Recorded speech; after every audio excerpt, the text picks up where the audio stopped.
ST महामंडळाच्या ताफ्यात electric buses दाखल होण्यास दिरंगाई होते। एसटी महामंडळाकडून बस पुरवठादार कंपनीला इशारा पत्र देण्यात आलाय। एसटीच्या ताफ्यात आता इलेक्ट्रिक बसेस दाखल होणार आहे, मात्र दाखल होण्यासाठी दिरंगाई होते आणि एसटी महामंडळाकडून आता बस पुरवठादार कंपनीला इशारा पत्र देण्यात आलंय।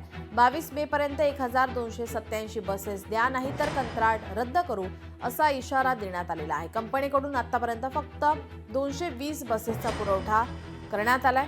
चार्जिंग स्टेशन उभारणीबाबत कंपनीकडून धीम्या गतीनं काम सुरू आहे।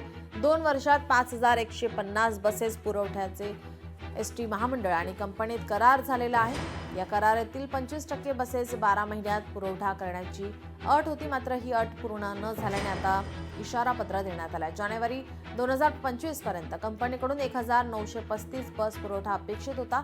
1935 ऐवजी फक्त 220 बसेसचा पुरवठा झालाय। इलेक्ट्रिक ऐवजी डिझेल बसेसमुळे एसटीच्या खर्चात वाढ होतीये।